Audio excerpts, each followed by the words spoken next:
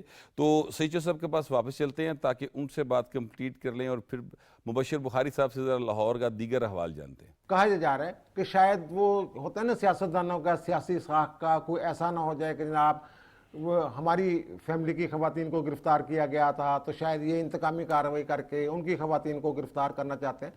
भाई मेरे, अब तो ऐसा चक्कर नहीं है। अब तो हुकूमत जो है वो गैर जानबदार एक हुकूमत है, और पुलिस इस्तगासा जो भी है वो अपनी कार्रवाई करे। अगर खवातीन इसमें मुलव्वस हैं, खतून होने की बुनियाद पर अगर खतून ने जुर्म किया है तो उसके साथ तो कानून में तो कहीं नहीं लिखा हुआ कि उसके साथ रायत की जाएगी। जिन्स की बुनियाद पे तो रायत की ही नहीं जा सकती, आइन में भी ये लिखा हुआ है। हाँ, बेल शेल मिल जाती है, हमारी कुछ जजमेंट्स ऐसी हैं कि खतून होने के नाते उसको बेल में रायत, जमानत में कोई रायत हो जाती है। तो जो भी हैं मुलजमान उसमें, जो पीटीआई के चेयरमैन की बहनें, एक बहन तो वहाँ मौजूद, फुटेज मौजूद है उसकी, जिना उसके बाहर, वो बेल पे हैं, और जो कहीं दूर थे वहाँ से वो जेल में बैठी हुई हैं खवातीन। ये मेरा ख्याल है कि इस तरफ ध्यान देने की जरूरत है। जो लोग बयानात दे रहे हैं, जो भी 164 बयान है, इस्तगासा क्या कार्रवाई कर रहा है उस पर? इस्तगासा ने मुलजमा बनाया है जिसकी तरफ वो निशानदेही कर रहे हैं सदाकत अब्बासी साहब जनाब।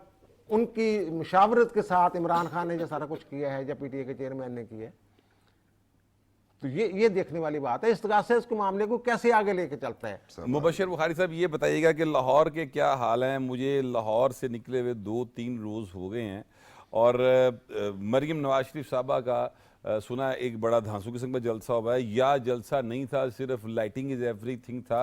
एक्चुअल सूरत हाल क्या है, ज़रा वो बताइए।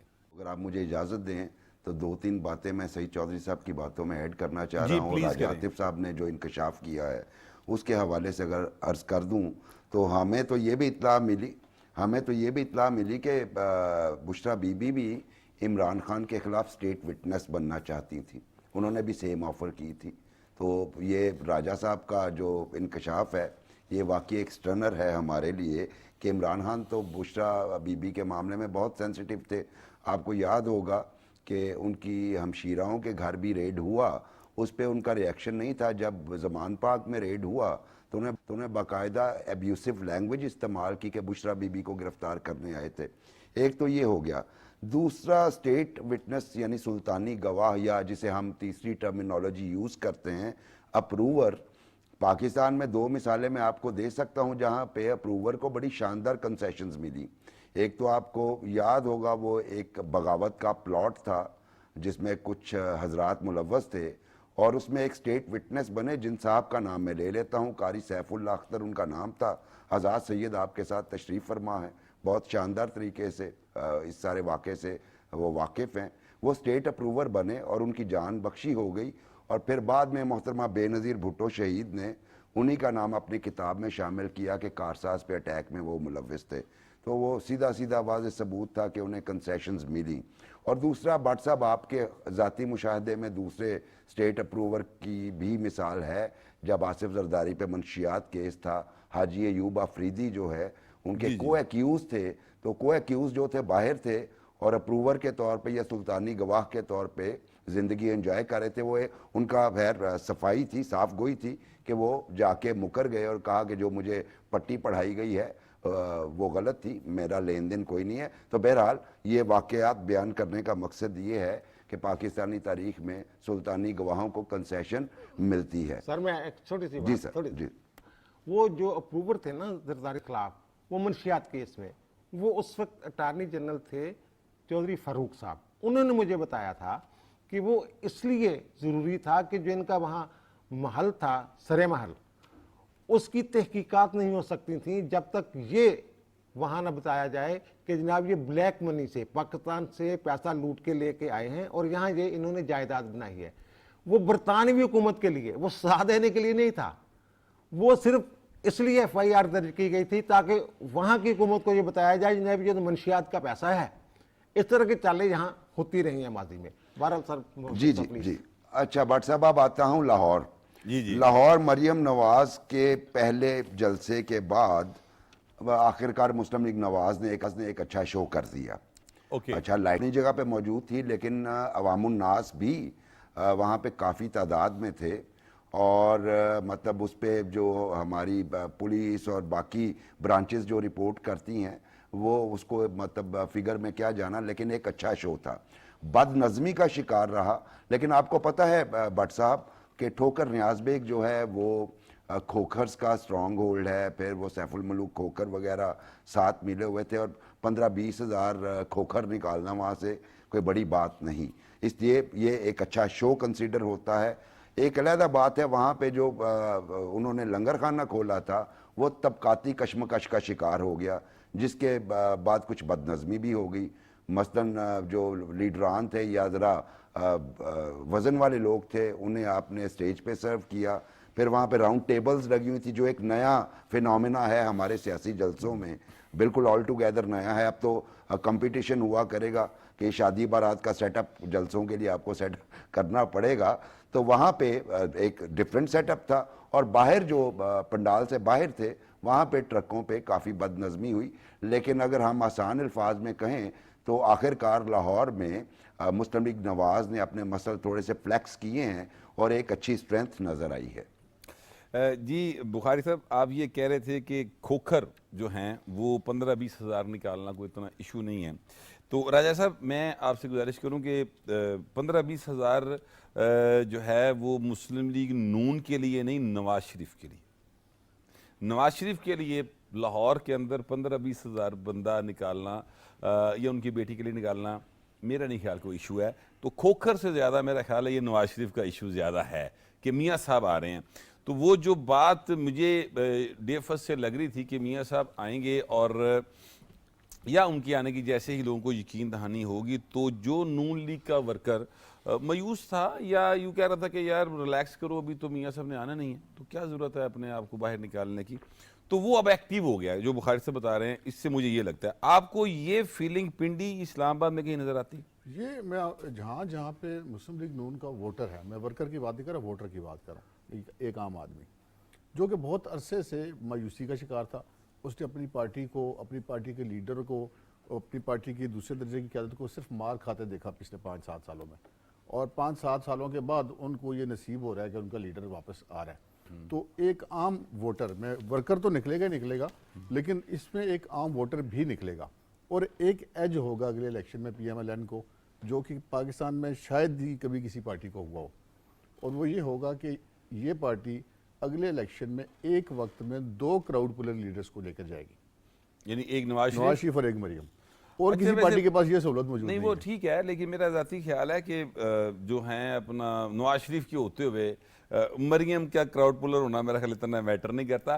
शाह जी, मैं आपको ये एक्चुअली बात आपसे आपकी तरफ लाना चाह रहा हूँ, और लेकिन मैं आपसे गुजारिश करूँ कि एक तासुर है जो कि मुस्लिम लीग नून के जो मुखालफीन हैं वो ये देते हैं, ख़ास तौर पे PTI वाले लोग, कि जनाब हमारा चेयरमैन जो है वो अंदर है, और फिर ये भी कहा जाता है कि जनाब हमारे जो इस वक्त के निगरान वज़ीर आज़म हैं उन्होंने ये कहा कि इलेक्शन इमरान खान के बगैर भी हो सकता है, चेयरमैन PTI के बगैर भी इलेक्शन हो सकता है, ये उनके बारे में एक बात है, जबकि वो ये बात इस अंदाज में नहीं थी, वो क्लियर कट बात थी कि जो कानून के तहत रुकावट है वो अपनी जगह पर मौजूद है, जो कानून के तहत रुकावट नहीं है उसको हम किसी को नहीं रोक रहे, वो इलेक्शन में कंटेस्ट कर सकता है। तो अब अगर कोई शख्स नाअहल है तो शाह जी वो अब कैसे आ सकता है? मैं आपको बताऊं, 2002 का इलेक्शन हुआ, उसमें बेनज़ीर भुट्टो साहबा और मियां नवाज शरीफ दोनों शिरकत नहीं कर सके, दोनों कैंडिडेट नहीं थे क्योंकि दोनों नाअहल थे, जायज़ तौर पे नाअहल थे या नाजायज़ तौर पे नाअहल थे, मैं कानूनी बहस में नहीं जा रहा, ना उसकी पॉलिटिकल पर्सपेक्टिव में जा रहा, मैं आपको बता ये रहा हूं कि दोनों 2002 के इलेक्शन में आए, नहीं आ सके। 2008 का इलेक्शन भी दोनों शख्सियात के बगैर हुआ, मियाँ साहब नाअहल थे, बीबी साहबा की शहादत हो गई थी, ठीक है। 2018 का इलेक्शन जो है वो मियां नवाज शरीफ के बगैर हुआ। तो 3 इलेक्शन पाकिस्तान में पिछले 20-25 साल के दौरान ऐसे हुए हैं जिसमें मियां नवाज शरीफ जो हैं वो नहीं पार्टिसिपेट कर सके और 2 इलेक्शंस में बेनजीर नहीं आ सकी। अब ये कहा जा रहा है कि अगर इन इलेक्शंस में चेयरमैन पीटीआई नहीं होंगे, ठीक है, तो इनकी क्रेडिबिलिटी पर सवाल उठेगा। आप समझते हैं सवाल उठेगा? गौर साहब, पहली बात तो ये है कि ये जो अगर है, अगर को बुनियाद बनाकर हमें मेरे ख्याल में कोई डिस्कशन नहीं करनी चाहिए। Let the courts decide, Of course, फैसला वो तो अदालत फैसला फैसला आ लेने दें, वो अदालत बना ले, जब फैसला करे और जब ये बात वाकई, अगर ये बात पता लगे कि वाकई खान साहब नहीं है। अभी तो देखें ना, अभी कोर्ट्स भी मौजूद हैं, केसेस उनके खिलाफ चल रहे हैं। बज़ाहिर लग तो यही रहा है क्योंकि जो केसेस की नोयत है उसमें तो सजाएं उनको लंबी होने जा रही हैं। ये जो साइफर का केस है इसमें भी आप देखिएगा कि 17 अक्टूबर को उनको फ़र्द जुर्म आयद होगी, तो अगले 2 माह के अंदर ये केस निमट जाएगा, क्योंकि जो उसमें जो एक्चुअली गवाह हैं जिनकी क्रॉस एग्जामिनेशन होनी है वो तो 10-12 ही हैं, बाकी तो 27 का नंबर है, 28 का नंबर जी है। जी, तो वो तो 10-12 हैं। तो वो तो आप एक गवाह को 2 दिन भी लें तो ज़्यादा से ज़्यादा निपटाते निपटाते आप 1.5 से 2 महीने, 1.5 महीना मैं बता रहा हूँ, 2 महीने बता रहा हूँ, 2 महीने में वो फैसला हो जाएगा। और फ़र्द जुर्म आयद होने का मतलब क्या होता है? फ़र्द जुर्म आयद होने का मतलब अब ये यही होता है बकायदा ना, ट्रायल शुरू हो गया। ट्रायल शुरू हो गया। तो इशू ये है कि ये लेट द टाइम कम, ये मेरे ख्याल में इसको कबल अज़ वक्त गुफ्तगू करके भी ना हम भी जो मीडिया है वो भी इसको थोड़ा सा कंट्रोवर्शियल, क्योंकि ऑलरेडी पोलराइजेशन बढ़ी है और फिर जो पोलराइजेशन होने की वजह से जो भी आप गुफ्तगू करते हैं, मिसाल के तौर पे मैंने ये ट्वीट किया कि जी मुझे इम्कान लगता है कि जी, ये हो गया है, यानी कि 2 माह तक फैसला हो जाएगा और उनके खिलाफ फैसला होगा, क्योंकि मैं चालान की डिटेल्स जानता हूँ, ठीक है। अब इसके ऊपर पीटीआई के जो हैं ट्रोल्स जो है वो उनकी पॉइंट ऑफ व्यू थी, देखें जी इनको तो पहले पता लग गया, फैसला पता लग गया, ठीक है। हालांकि सबको पता है कि मैं कोर्ट्स में जाता हूँ, मैं पुलिस की रिपोर्टिंग करता रहा हूँ, मैं एफआईए को जानता हूँ, एफआईए की रिपोर्टिंग करता रहा हूँ, सुप्रीम कोर्ट में जाता हूँ, हाई कोर्ट में, लोअर कोर्ट में, उस बात को नहीं, इस बात को पकड़ लेंगे। तो मेरा ये ख्याल है let the decision first come. और अगेन ये जो हमारे यहाँ जो चीज़ें हैं, ये आपको पता है कि हमारे यहाँ चीज़ों का एक मंजरनामा बन रहा है। मंजरनामा जो बन रहा है उसमें यही नज़र आ रहा है कि खान साहब आगे अगले इलेक्शन में नहीं होंगे, ये तो नज़र आ रहा है ना। देखें अदालतों में फैसले आ गए, केसेस बन गए, केसेस के फैसले आ रहे हैं, तो ये लग तो यही रहा है। लेकिन अब अगली बात यह है कि क्या वो क्रेडिबल होंगे या नहीं होंगे। तो देखिए एक बात याद रखिए, जिस भी जमात का लीडर बाहर नहीं होता या इलेक्शन में हिस्सा नहीं लेता, वो जमात उस इलेक्शन को मुतनाज़ा ही करार देती है। 2002 का जो इलेक्शन था, पीपल्स पार्टी ने भी और मुस्लिम लीग नून ने भी, दोनों ने उसमें हिस्सा लिया था, लेकिन उसे मुतनाज़ा ही करार दिया गया। नताइज मानने गए और वो असेंबलीज ने अपनी मुद्दत पूरी की। नहीं, और लीडर ऑफ द अपोजिशन भी तो मुस्लिम लीग नून का था। हाँ, फिर मुस्लिम लीग नून 2008 में भी नताइज तस्लीम किए गए। जी हाँ। और मुद्दत पूरी 2013 के नताइज भी तस्लीम किए गए। 1 साल बाद जाके एहसास हुआ कि 4 सीटा से रुला है। नहीं, और वो भी फिर अदालतों के बाद। यहाँ पर एक चीज़ बड़ी और इम्पॉर्टेंट है, आपने भी बात की, बताया कि जी 2002 में भी ऐसा हुआ, 2008 में भी ऐसा हुआ, 2018 में भी ऐसा हुआ। यहाँ पे जो एक मीडिया के थ्रू प्रोपेगेंडा फैलाया जाता है चेयरमैन पीटीआई और उनकी जमात की तरफ से, वो उनका जो ज़्यादातर वोटर या फॉलोअर है वो बिल्कुल यंगस्टर है, उसको हिस्ट्री का नहीं पता।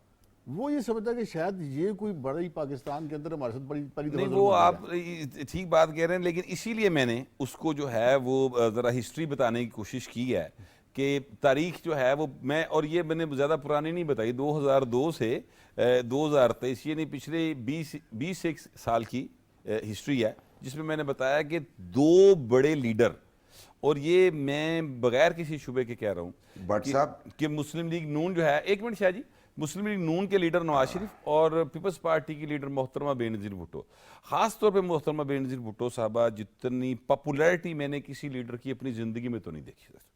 जितने बड़े जलसे बीबी के थे, जिस तरह से लोग उनके लिए यानी बाकायदा नारे मारते थे, तेरे सदके तेरे वीर बेनज़ीर बेनज़ीर, तो ये मैंने किसी और के लीडर के लिए नहीं देखा।